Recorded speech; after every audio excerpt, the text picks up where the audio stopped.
Espérate que tiene que estar compartiéndolo ahora.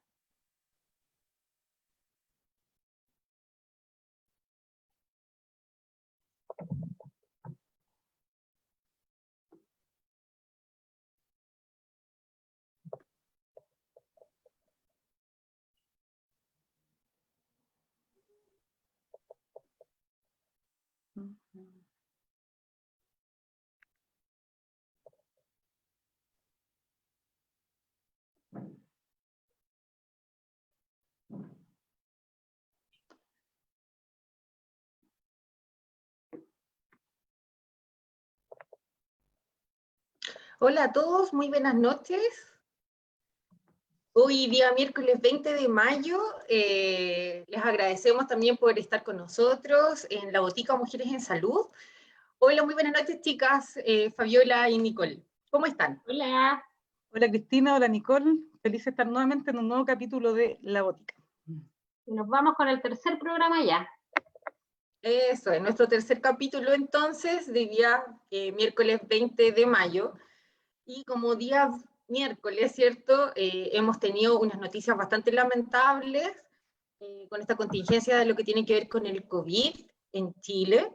Y vamos a dar paso a todo lo que tiene que ver con la entrega de estos datos, con Nicole. Bueno, el día de hoy no tenemos muy buenas noticias que entregar. Ya acá tenemos un gráfico donde nos muestra el total de contagiados, que suman más de 53.000, con más de 4.038 casos nuevos. Ya de estos, el 85% es de la región metropolitana. Ayer tuvimos 3.500. ¿Ya? O sea, igual nos pegamos un salto bastante grande con las cifras de contagiados, nuevos contagiados, ¿cierto?, en las últimas 24 horas. Dentro de eso, vamos a cambiar la otra, Fabi. Tenemos que 35 muertes en las últimas 24 horas, ya con un acumulado de 544 muertes por causa de COVID en Chile. Una tasa de letalidad del 1%.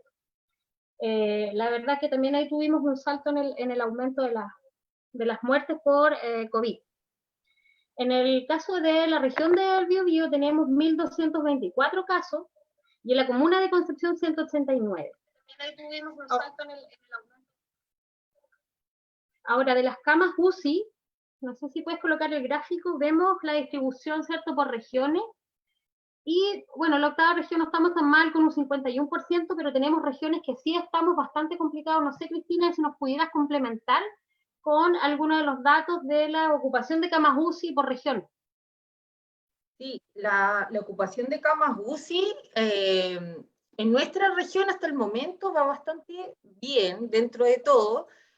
Sin embargo, lo que estamos viendo, con un 51%, sin embargo, lo que estábamos viendo, que el día de hoy las camas UCI en la región metropolitana llega a un 94% de ocupación.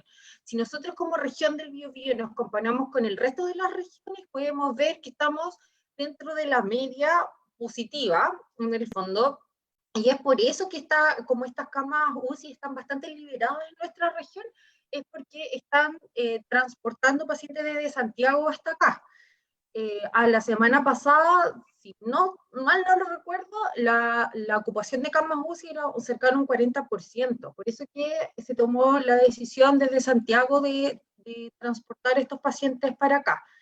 Lo otro preocupante es, si miramos este gráfico, son más que nada como la región de Antofagasta, que está bastante alta, y también la región de Maule, perdón, O'Higgins, que está cercano al 90%.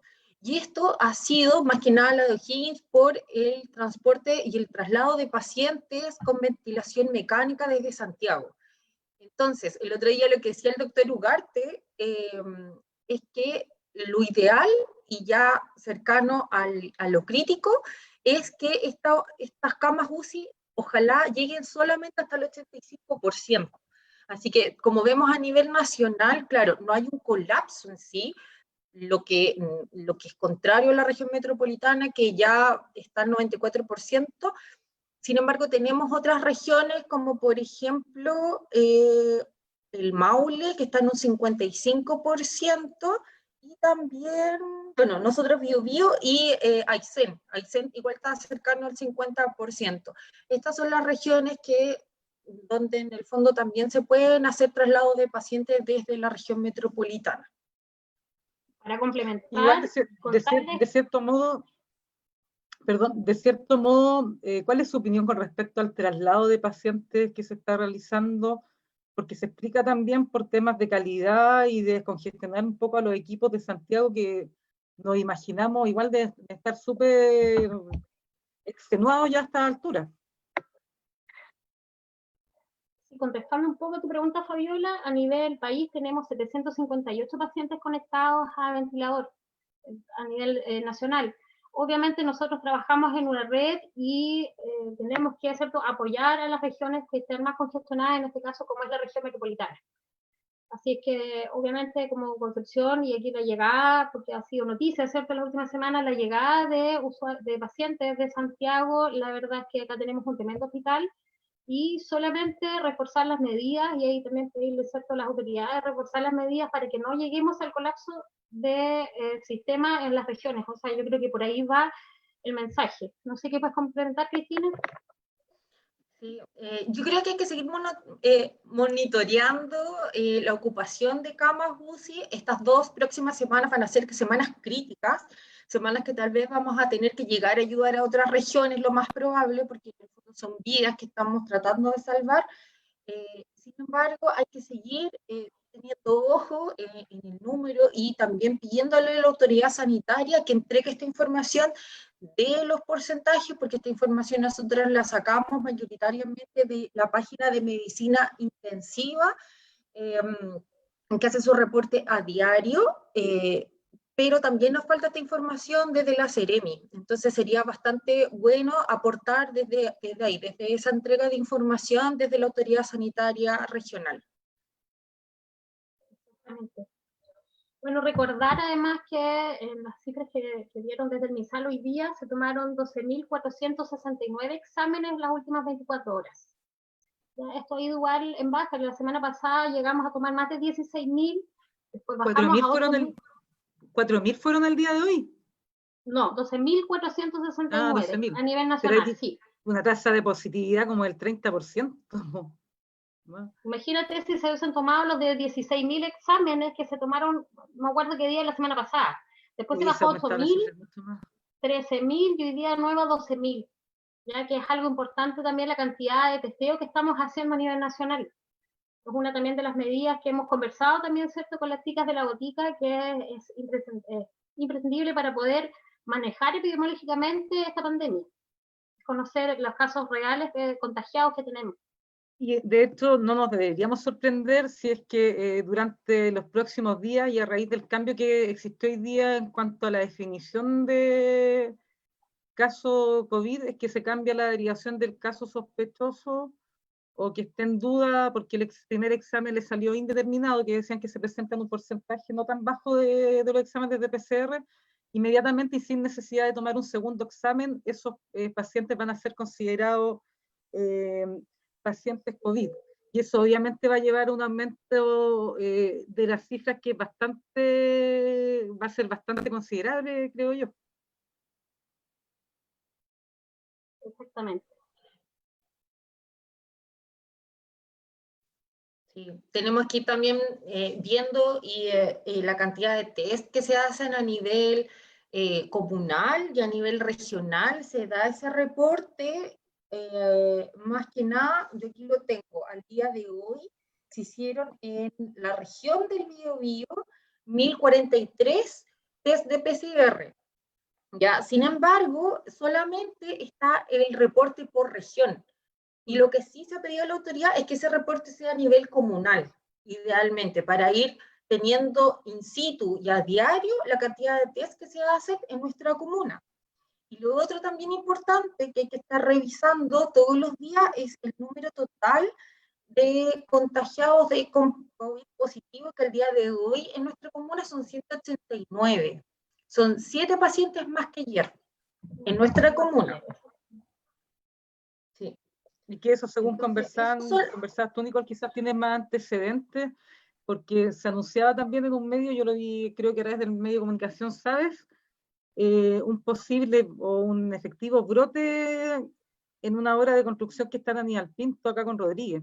De esto sí lo Sí, comentaban. exactamente, la Seremi está haciendo el estudio epidemiológico de este posible brote. En realidad ya hay varios casos confirmados. Y estamos a la espera del informe que va, lo más probable, entregar mañana. Hoy día entregó un informe preliminar donde habla de sumarios sanitarios para la empresa y hasta una posible clausura, porque no Pero contaban yo con las creo, medidas y protocolos. pero yo creo, o sea, sí, le sumo la responsabilidad a la empresa porque claramente tienen que tener condiciones mínimas, pero también se evidencia un problema en general de la administración pública y en la falta de capacidad de fiscalización en medio de una pandemia y por el seguimiento de casos que tienes para no perder toda la trazabilidad. Es súper necesaria. Y lo que uno ve por lo menos evidenciada en esa obra, me comentaban en algún momento de una obra que estaba en Tucapel, cerca de Club, al parecer por esa zona, donde los vecinos también comentaban la falta de protocolos. Entonces las empresas no cumplen y por otra parte el Estado tampoco tiene la capacidad de poder ir fiscalizando todas las obras que se están desarrollando, que en la mañana tuve gente que no respeta distancia mínima, que no están con mascarilla, algunos fumando, el otro comiendo el completo afuera. Entonces toda esa situación claramente no ayuda a que no existan contagios. Y obviamente con el desempleo, ¿cierto?, que tenemos ahora y que ha aumentado, tampoco los empleados van a denunciar este tipo de malas prácticas que están ocurriendo en alguna de las empresas. Menos aún, y como dices tú, si no tenemos como Estado la capacidad de ir a supervisar o a hacer supervisiones, es difícil mantener esta pandemia sin que se dispare con los números que tenemos hoy día en Concepción, y para qué hablar de la región metropolitana.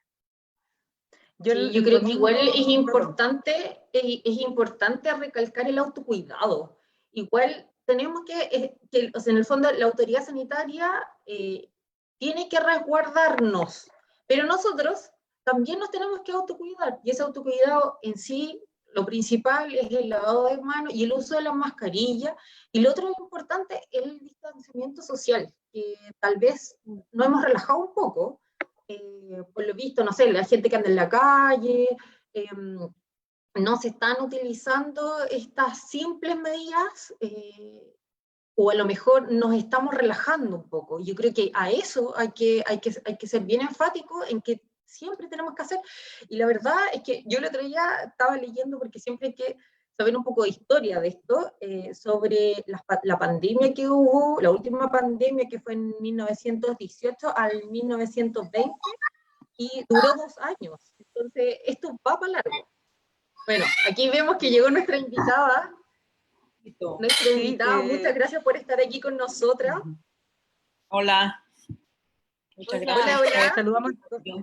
Saludamos entonces a la periodista, investigadora, académica, periodista de la Universidad Católica, nacida en San Antonio y criada en Iquique, y que luego de una situación va a Estados Unidos y estudia un máster en Administración Pública en la Harvard Kennedy School, y que claramente ha sido conocida a nivel nacional en nuestro país por los golpes noticiosos, por su gran capacidad investigativa. Y para nosotros es un honor poder tenerla acá, porque te contamos un poco, Alejandra, la idea de este programa que nace en tiempos de cuarentena, tiene como fin visibilizar el rol de las mujeres en salud y en ciencia. Así que hemos tenido ya, la primera invitada fue Gabriela Flores, que es la presidenta nacional de la Confusam, y la semana pasada tuvimos a Karen Huillín, que es experta en inteligencia artificial. Así que muchas gracias, Alejandra, por acompañarnos el día de hoy a 3 profesionales de la salud que somos de la comuna de Concepción. Sabemos que tú estás en Nueva York en estos momentos. Sabemos que tú estás en Nueva York en estos momentos. ¿Qué nos puedes contar de la situación, de cómo se vive allá en uno de los lugares que ha sido más golpeados por esta pandemia, y que también ha dado a conocer las grandes diferencias que han existido en cuanto a atención, especialmente viéndose afectadas los latinos y la raza negra? Sí, estoy en Brooklyn y llevo desde el 8 de marzo en cuarentena. Así que ha sido largo, los niños sin ir a la escuela, que también le agrega un peso adicional. Y claro, atenta a las noticias y al desarrollo de cómo se han dado las cosas aquí en Estados Unidos. Hemos leído en las últimas semanas principalmente por dar el golpe, digamos, a través de un proceso investigativo que colocaba en duda algunas de las cifras con respecto a los fallecidos presentados por el gobierno, y que además que algo que se ha evidenciado a nivel internacional por una especie de subregistro por diversas razones, y tú en algún momento das ese golpe noticioso. ¿Sabemos realmente cuántos muertos han habido durante esta pandemia en Chile? ¿La sabremos en algún momento cuántos tendremos?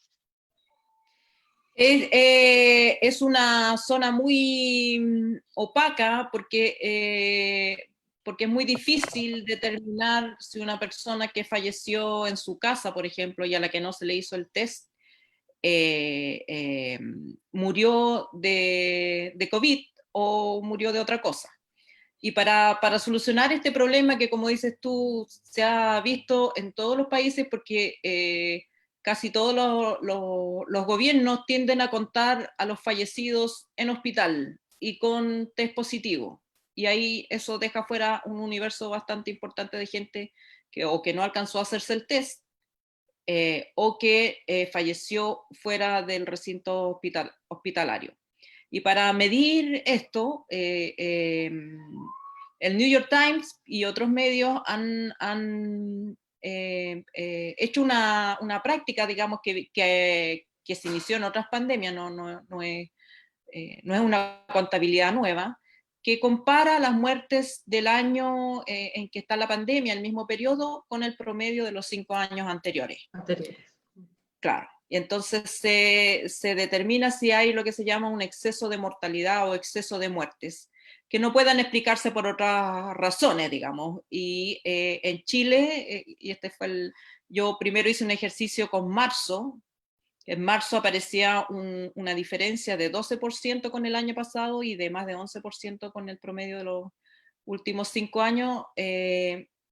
Y con desviaciones estándar de más de 3 puntos, por lo tanto, es una diferencia significativa. Y a esa primera publicación, el gobierno respondió con esta teoría de los 5 lunes y del aumento poblacional.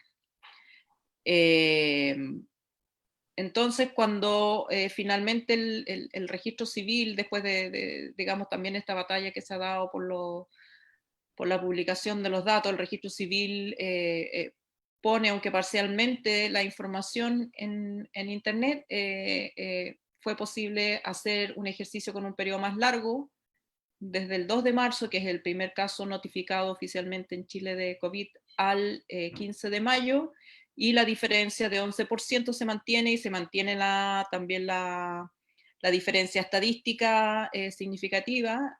Yo esto lo hice replicando el modelo del New York Times, que hoy día por primera vez incluye a Chile en la lista de países con excesos de muerte, y para un periodo más corto que el que hice yo, también estableció una diferencia de 8% entre marzo y abril, de más de 1.300 muertos, y en ese periodo Chile solo anotaba 227 muertos por COVID. Y se estima que esa diferencia, no habiendo otras razones, digamos, igual es algo que probablemente se va a tener que investigar después, pero esa diferencia entre los fallecidos por COVID y el exceso de mortalidad es lo que se está reportando como causa directa o indirecta de la pandemia. Es decir, pueden ser personas que murieron de COVID sin haber sido diagnosticadas o detectadas, y también personas que fallecen porque, como los servicios de salud están concentrados en la pandemia y dejan de cubrir otras atenciones a enfermos crónicos, por ejemplo, también fallece gente indirectamente, o gente que tiene miedo de ir al servicio de urgencia para no contagiarse, digamos, diversas maneras indirectas también de morir por causa de este periodo extraordinario. Claro, tal como tú mencionas, en un país con la capacidad de Chile, que no es la capacidad de un país europeo quizás más desarrollado, claramente va a ser mucho más dificultoso si es que tampoco existe además la voluntad de parte de las autoridades. Eh, Otra, también mencionabas tú en algunas de tus investigaciones, era los juegos de botella que se presentaban a nivel del ISP, con una capacidad de procesamiento de muestras que es bastante limitada. Claro, que es el otro tema que llamaba la atención inicialmente, porque cuando Chile empezó a reportar diariamente los casos de contagio, antes de informar los fallecidos, se veía que los casos aumentaban de manera lineal, o sea, de una manera muy plana. 300, 300, 300. Claro, 300, 300, 300. Y entonces, y uno veía en otros países que si bien normalmente empieza lento, por el contagio exponencial, rápidamente las curvas se empinan. Sobre todo ante ausencia de una política contenedora, que era el caso de Chile. Chile no, en ese minuto, cuando estaba con esta especie de curva, de curva plana, no había adoptado todavía ninguna medida severa, por decirlo de algún modo. Entonces, si uno, el primer laboratorio que hizo los test era solo el Instituto de Salud Pública. Entonces, claro, también me pregunté, ¿será que estamos viendo el aumento real de los contagios o estamos viendo la capacidad máxima del ISP? Y entonces hice un reporteo dentro del ISP y descubrí que el ISP tenía no solamente una capacidad limitada de procesar, había un cuello de botella en los informes de ese procesamiento, es decir, un test se demoraba 24 horas en tener un resultado positivo, pero de ahí a que el test saliera, se informara a quien lo había requerido, podían pasar en ese minuto varios días. 3 a 5 días. Entonces, una conclusión de ese minuto era que la foto del momento era una foto retrasada por lo menos en 48 horas. Después el gobierno abrió, contrató a más laboratorios y como estos laboratorios se ampliaron a la red privada, empezó a aumentar el número de contagios, el número de test, pero llamaba la atención la baja positividad, porque se entregaba, el gobierno informaba muchos test realizados, pero nunca informó cuántos test realmente se habían procesado. Entonces, se han realizado, es el país que realiza más test, pero ¿cuántos de esos habían salido de la ventanilla de ingreso? Eso nunca se informó. Pero se decía, bueno, se han hecho 10, la tasa de positividad es 1. Era siempre 10%, 8%. Y eso llamaba la atención. ¿Por qué? Porque Chile siempre hizo una definición muy estricta de caso. Chile no le hizo por largo tiempo test a nadie que primero tuviera síntomas, tenías que tener síntomas. Fiebre. Claro, fiebre, síntomas más o menos estrictos. Y luego una segunda condición. La segunda condición era que hubieras tenido contacto con alguien, un contacto estrecho, que le llaman, no tener la duda, la sospecha, sino saber exactamente cómo se llama esa persona y esa persona tuviera test positivo, ese era un contacto estrecho, o haber estado en alguno de los países de mayor contagio. Entonces, con esta definición tan estricta, más estricta que, por ejemplo, la de Nueva York, la tasa de positividad era muy baja y entonces era como, o sea, quería decir que habían personas que tenían reporte directo de haber tenido contacto directo con alguien contagiado, que tenían síntomas y que así todos daban negativo en una tan alta proporción, era raro. Era raro esa diferencia. Entonces, a mí me parece que ahí también hay ahora se descubrió, digamos, el propio ministerio informó que 5 laboratorios fueron intervenidos porque los resultados no eran válidos, y de los no sé cuántos 70 laboratorios, últimamente se ha estado informando de resultados de solo de 20. ¿Qué pasa con el resto? O sea, ahí hay una zona por lo menos de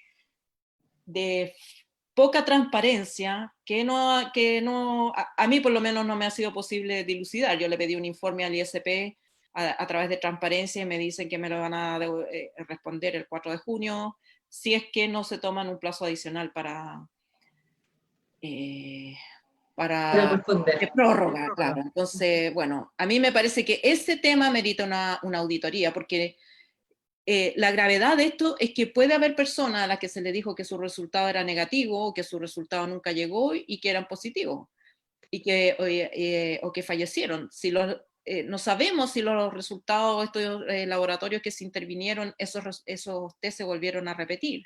No sabemos tampoco, o sea, sabemos que los 60 primer kits usaban una tórula muy dura, y que, digamos, la Sociedad Chilena de Epidemiología se quejó, digamos, porque dijo, esta no sirve, da muchos falsos negativos, y sin embargo los primeros 60.000 test se hicieron con ese.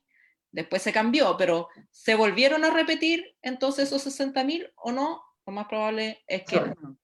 No sabemos, pero es muy probable que no, porque a pesar de que Chile dice que ha testeado mucho y mucho, nunca ha habido test suficiente para hacerle a todo el mundo.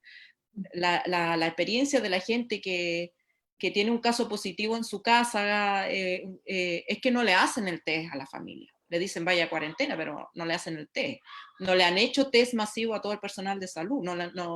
Entonces, no ha habido una política de testear a gente fuera de este cuadro restrictivo. Y cuando el gobierno finalmente dijo sí, vamos a ir a buscar activamente a los asintomáticos, se acabaron los reactivos. Y entonces la restricción vino por escasez.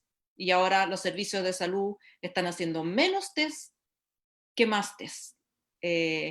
Cuando eso pasa, y ha pasado en otros países también, lo que las autoridades hacen es decir, le perdimos la pista, no tenemos capacidad para saber dónde está el virus, por lo tanto cuarentena general total, porque vamos a asumir que hay mucha gente contagiada que no vamos a poder detectar, y la única manera de detener la velocidad de contagio es la cuarentena total.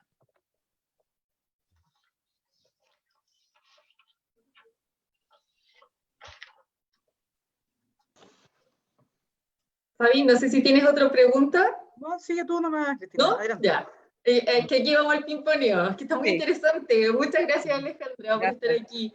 Mira, más que nada yo quería como llevarte dentro del mismo tema, pero otra área, la área de la comunicación. Y en el fondo, me gustaría saber, a tu juicio, ¿cómo ha sido el manejo comunicacional que ha tenido el gobierno, más que nada pensando en el delicado tema de la transparencia de la información? Y no necesariamente en saber quién es el contagiado, sino que en cómo llega esta información a la opinión pública por una parte, y por otra parte, que creo que es súper importante, que es a los investigadores, a los científicos, a quienes pueden aportar de una u otra forma en que el gobierno pueda tomar buenas decisiones. Y en el fondo, como dijo alguien por ahí, todos queremos que le vaya bien al gobierno, claro, para que no hayan tantas muertes. En el fondo es eso, como todos queremos aportar de alguna u otra forma más allá de perseguir. ¿Qué opinas tú con respecto a la comunicación que se ha tenido por parte del gobierno? A mí me parece que ha habido un exceso de política comunicacional en el siguiente sentido. La política de comunicaciones de los gobiernos, en Chile particularmente, vienen hace rato convirtiéndose como en una plataforma, más que de entregar información, una plataforma simbólica, de crear mitos. Entonces, el mito que estaba detrás de la política comunicacional que imperaba hasta por lo menos el mensaje del presidente de hace 2 días, el mito era Chile es especial, Chile es mejor, Chile tiene todo controlado. Y ese era el mensaje comunicacional que probablemente algún estratega comunicacional diseñó, digamos. Normalmente estos mensajes se diseñan así. Y ese corsé comunicacional se imponía sobre las cifras. Entonces había un incentivo de hacer calzar las cifras con ese discurso. La baja letalidad, el número ranking, el top del país que hace más test del mundo mundial, digamos, una serie de discursos exitistas que cuando se hacen digamos, en otras áreas y no hay vidas en juego, ya no importa tanto, pero cuando están las vidas en juego, más que hacer un diseño comunicacional, lo que uno espera de un gobierno es la entrega de cifras duras, netas, tal como tú dices, para que pueda contribuir la comunidad científica a tomar las mejores decisiones, pero también a la ciudadanía para saber a qué se enfrenta y que pueda respetar o no respetar, digamos, adherir, en el fondo, adherir a las restricciones que se les ponen, que son duras, que son difíciles, que son en muchos casos para una gran parte de la población pérdida de ingresos, pérdida de ver a sus familiares. Cuando se toman las medidas severas aquí, por ejemplo, alguien moría y tenía que aceptar que tú no te ibas a poder despedir de esa persona, que el funeral se iba a realizar, que no iba a haber funeral. No hay funerales para las personas COVID. Van y son sepultadas en unas medidas de seguridad tipo Chernobyl y la familia tiene que aceptar eso, que es súper duro de aceptar. ¿Y por qué lo aceptan? Porque le entregan información dura y honesta de los peligros, de lo que encierra, del nivel de cómo se contagia, incluso de los límites de la autoridad, este concepto de la autoridad de decir, mira, le perdimos el rastro, así que no podemos en este minuto darnos el lujo de decirle salga a la calle porque no tenemos test suficiente para hacerle a todo el mundo y estar seguro de que la persona que está al lado suyo no lo va a contagiar de COVID. Entonces, yo creo que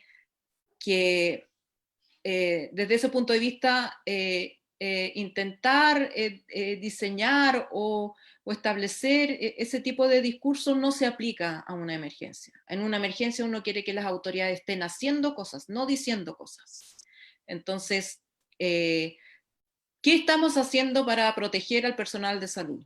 ¿Le vamos a decir a la gente que haga cuarentena con qué rapidez y cómo vamos a hacer para distribuir rápidamente recursos fiscales para que la gente no se muera de hambre y no tenga que salir a la calle porque o las opciones o me contagio o me muero de hambre? O sea, no pueden ser esas las opciones de la ciudadanía chilena.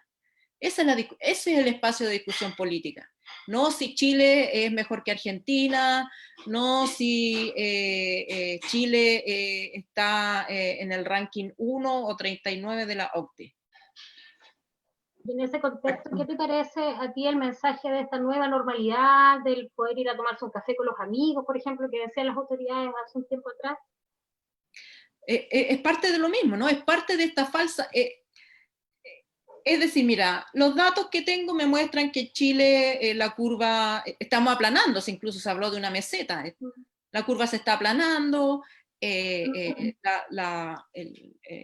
la realidad no es tan grave, por lo tanto no se ameritan medidas más importantes de contener nuestra tasa de letalidad, y por eso era importante establecer si habían más muertos o no de los que se reportaban oficialmente, porque era una información que se usaba precisamente para generar esta sensación de tranquilidad y tomar cuarentenas parciales en retazos de comuna por poco tiempo, unas sí, otras no, en fin, una serie de medidas que se fundamentaban en estas cifras, sin poner la advertencia de que, ojo, estas cifras pueden ser limitadas, pueden no estar mostrando el cuadro perfecto porque tenemos y esta limitante. que yo creo que a ningún gobierno la ciudadanía le va a reprochar no tener, digamos, esa información. Lo que se le reprocha es la falta de honestidad, es haber dado señales de tranquilidad cuando no había que estar tranquilo, porque ahora estamos viendo el resultado. Eso sí es una responsabilidad política. No es la responsabilidad política tener todos los recursos que no se pueden tener ni se pueden inventar. Pero si no tengo todos los recursos, tengo que adoptar políticas de acuerdo con los recursos que tengo, no con los recursos inventados. ¿Para qué voy a decir que tenemos capacidad hospitalaria para atender a 400.000 contagiados cuando estemos en 3.000 y ya está colapsado el sistema? Entonces, 30.000, perdón. Entonces, esos discursos o esa manera exitista de enfrentar la realidad, al final se vuelve en contra. Entonces me parece que incluso desde el punto de vista político fue una estrategia errada. Saludamos a las personas que nos están viendo a la botica y una pregunta que nos hacen desde Facebook es si podríamos preguntarle a Alejandra, Sandra Narváez, ¿cómo ha visto el rol de los colegas periodistas en esta pandemia y de los medios de comunicación en general? Bueno, yo creo que aquí me voy a poner mi camiseta de periodista. Eso. Muy bien, muy bien. Es como culpar a los enfermeros, al personal técnico, a los paramédicos de la falta de camas UCI o de la falta de implementos. El periodismo, o sea, los medios de comunicación que, entre otras cosas, producen periodismo, pero no solamente generan periodismo, los medios de comunicación grandes, digamos, los canales de televisión, los diarios grandes, que son los que todavía tienen recursos,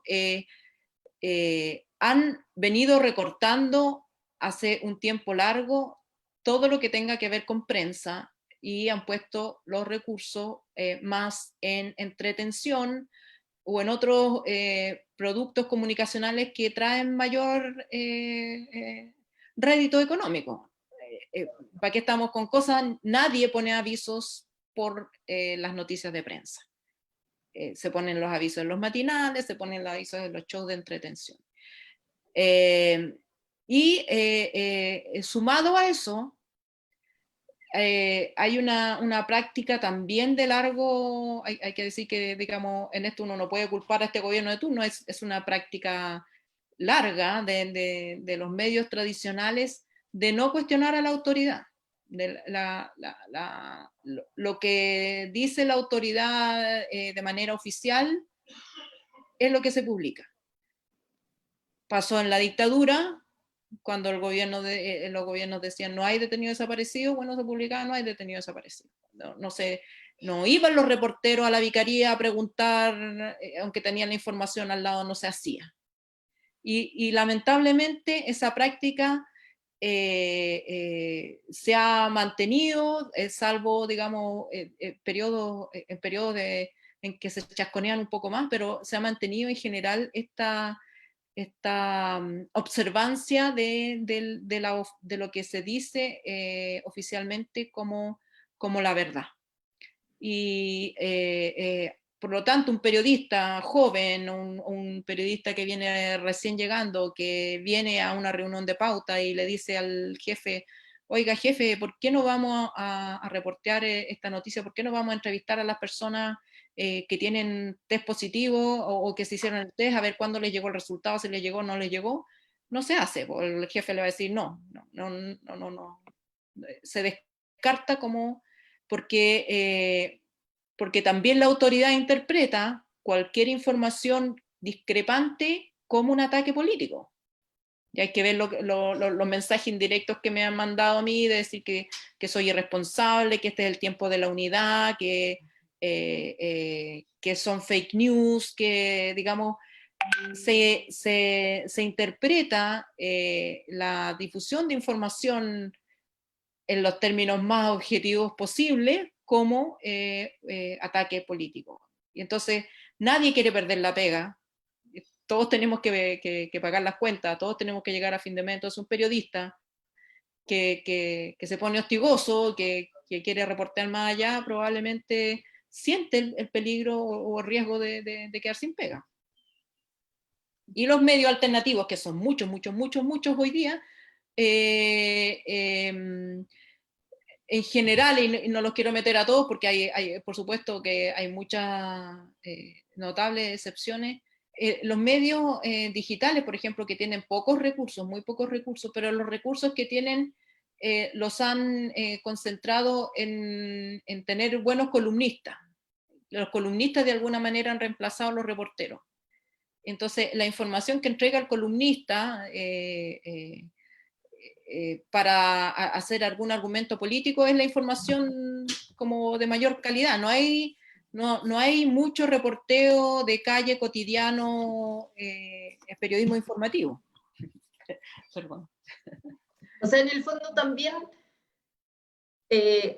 falta periodismo investigativo en este momento. Lo que pasa es que, periodismo de investigación, así como por definición, es algo de relevancia pública que una autoridad con poder no quiere que se sepa. Esa es como la definición. Y entonces, normalmente esa investigación, una investigación periodística toma mucho tiempo, porque es la investigación. Realmente tengo que saber que esto que voy a publicar hay alguien con poder que no quiere que se sepa, no es solamente, entonces, en este caso en particular, por ejemplo, yo tendría que investigar si Mañalich dio o no orden de contar de cierta manera a los fallecidos. ¿Cómo llegamos a eso también? Claro, y yo no he llegado a ese punto, digamos. Yo lo que he estado haciendo es periodismo informativo. Claro. El periodismo de las noticias diarias. Es decir, aquí hay una fuente oficial que dice que estos son el número fallecido, en otros países se ha hecho este ejercicio, tomar los números, hacer el mismo ejercicio, dar el resultado. No he llegado aún a establecer si hay alguien que está haciendo esto deliberadamente, o si es producto del desorden, o es producto de muchos otros factores. Entonces son como las piezas que más tarde pueden permitir desarrollar una investigación periodística profunda de largo plazo sobre eso, pero en realidad esto es periodismo 1, es periodismo básico, es lo que debiera hacer cualquier medio de comunicación con cualquier noticia todos los días. Esto es el periodista, la función del periodista es entregar información relevante a sus audiencias. Y para que la información relevante tiene que ser testeada no solamente con una fuente, sino que con otras fuentes. Y muchas veces esto se entiende en Chile como le preguntamos a una persona de izquierda algo, entonces después le vamos a preguntar a una persona de derecha algo, y entonces así uno dijo qué, y el otro dijo qué, y no se trata de eso. Se trata de decir, este dato que está entregando la autoridad se sostiene, y que hay periodos en que Chile se ha hecho muy bien. Por ejemplo, en dictadura, el Mercurio no lo hacía, pero lo hacía Teleanálisis o lo hacía Cauce. ¿Cuántos detenidos hay? ¿Dónde están? ¿Cuáles son sus nombres? Los recursos de amparo. El dato. Ni siquiera había que decir mucho más, ni establecer si había, digamos, una campaña para eliminar a alguien, sino que simplemente entregar los datos que van a la gente permitiendo entender qué es lo que está pasando. Las autoridades, por naturaleza, del signo que sean, su ímpetu es a tratar de lucir bien. Eso es parte de la naturaleza humana, es parte del ejercicio del poder. Claro, es parte de la política. Pero los periodistas no estamos en esa función. Nuestra función es cotejar la información, ponerla a prueba y decir, sí, esto se sostiene, es así, o esto no se sostiene, o esto se entiende así, o el contexto, qué sé yo. Pero te digo, no hay que ser periodista de investigación, porque cuando tú pones esa idea, entonces, no, pero es que ella es periodista de investigación, no. Nosotros no lo podemos hacer, no. Si esto es lo que aprendemos los periodistas en todas las escuelas de periodismo, y es lo que hacen los periodistas chilenos, por ejemplo, cuando van a Venezuela. Cuando van a Venezuela, entrevistan a la gente, al líder opositor, buscan las otras cifras, el gobierno dice que no hay problema con las medicinas, pero ellos van a un hospital y ven que faltan medicinas. Eso mismo trasladado a Chile. Alejandra, bueno, tú has tenido una trayectoria amplia y con investigaciones que han hecho resaltar algunas sensibilidades propias, ¿cierto?, por los resultados de tu investigación. ¿Has recibido amenazas frente a esta última investigación que estás haciendo, cotejando estos números de muerte, así por ejemplo como los recibió públicamente Isquia, Siches? ¿Y cómo lo llevas eso en, digamos, la vida diaria? Mira, amenazas, en este caso, no, así como amenazas de muerte, o no.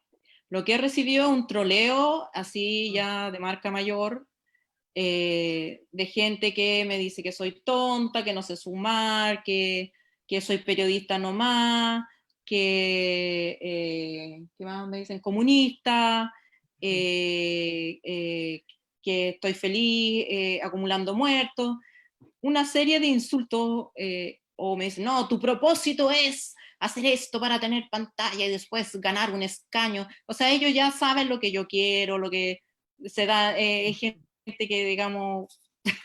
Pero con la banderita de Chile, ¿eh? Generalmente claro, no, con ya, la banderita de Chile al lado. Y todo claro. Pero que también es como, es también una reacción normal atacar al mensajero. Es una reacción emocional cuando la información que el mensajero trae son malas noticias. Eso es parte de la vida y lo tomo así. Lo que me parece autoritario y de alguna manera peligroso es que la autoridad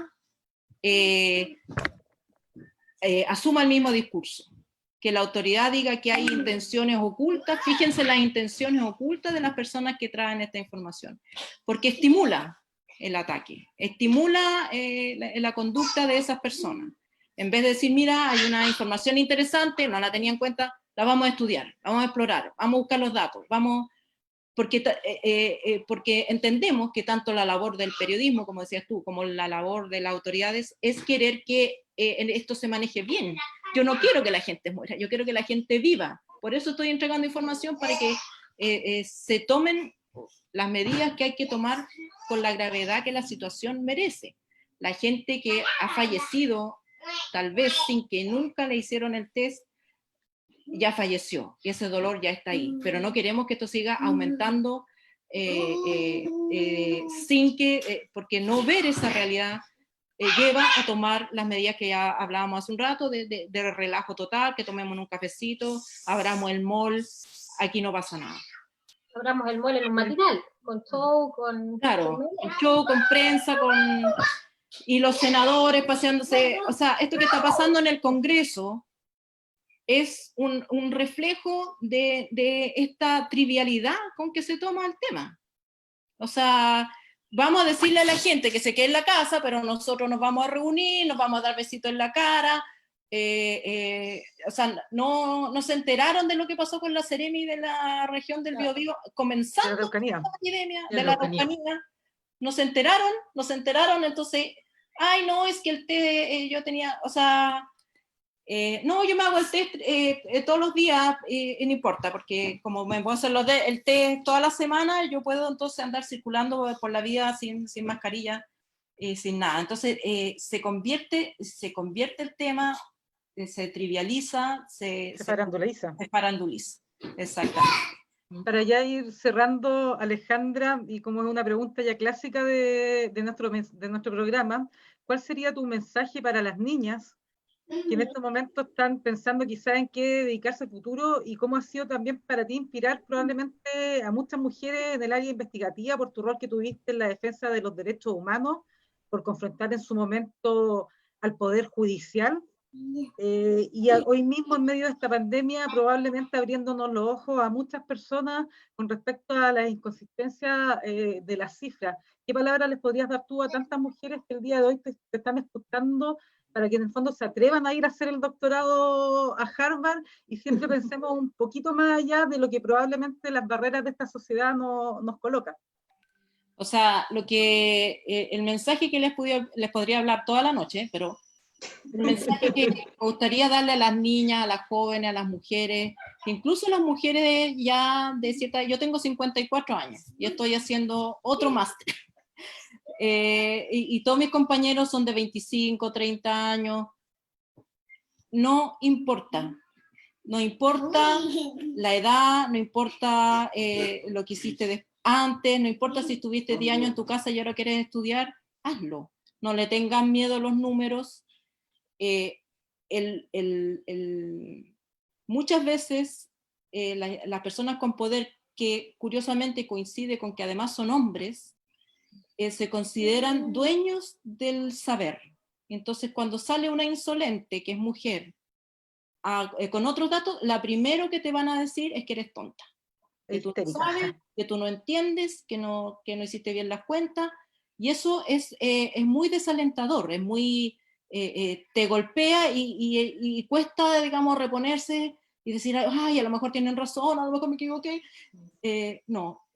Pasen por eso, lo van a pasar, pero sigan adelante. Y si les dicen que no es de la manera que ustedes lo están haciendo, están diciendo, no lo acepten de buenas a primeras, vayan y verifiquen si es verdad que están equivocadas, y si están equivocadas, bueno, corrijan, pero sigan adelante. Los hombres se equivocan todo el día, todos los días se equivocan y nadie les saca en cara los errores. Así que si se equivocan, mala suerte, sí, me equivoqué, pero voy a seguir adelante.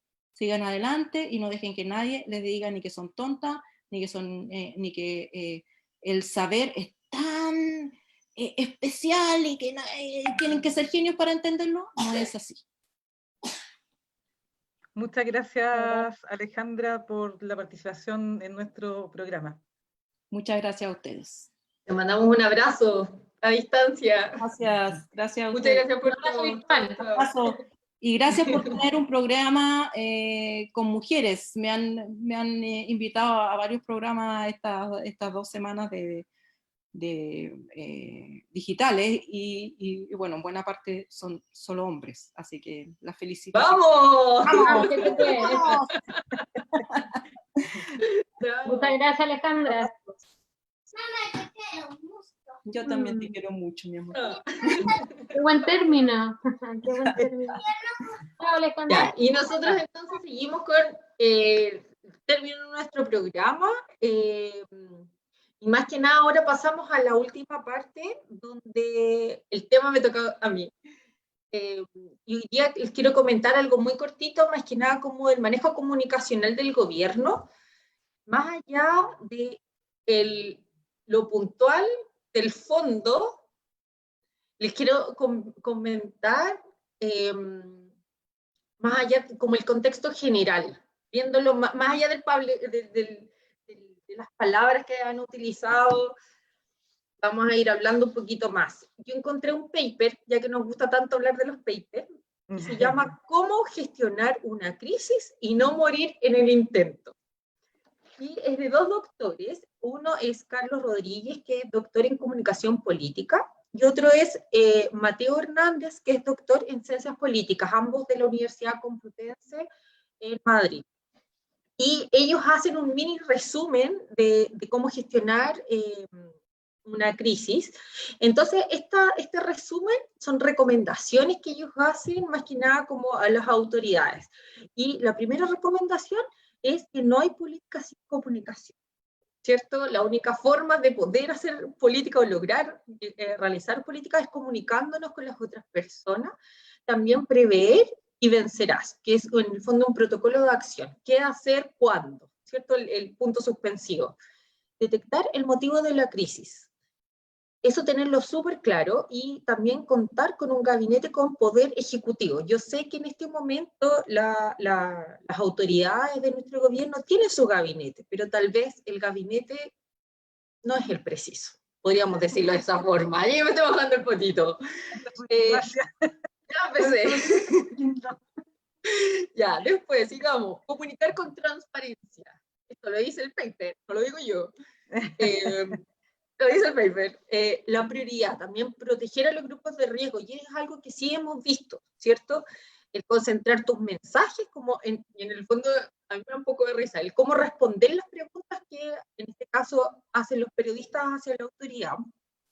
Designar un portavoz, decir la verdad, algo que lo damos por hecho, pero que tal vez no muchas veces se hace. usar la comunicación interna y algo que esto yo se lo agregué, que es ejercer un buen liderazgo. Yo creo que es básico, aunque a veces también se olvida un poquito. Chiquillas, ¿qué les parece? ¿Qué opinan acerca de esto? Yo creo que, oye, voy a decirlo sí antes de seguir, las opiniones vertidas en este programa son responsabilidad de quienes la emiten. Dicho eso está de paso, voy con lo siguiente. Ayer, por ejemplo, yo creo que muchas autoridades de la zona quizás podrían leer ese paper y se los podríamos hacer llegar, porque vimos a raíz de la propuesta que hace el alcalde, obviamente fundamentado, me imagino, en los equipos técnicos de la misma municipalidad, ante la solicitud, por ejemplo, de una cuarentena total, la respuesta que recibe de parte de la máxima autoridad regional es que usted, señor alcalde, no es epidemiólogo, de ahí que sea la gestión municipal.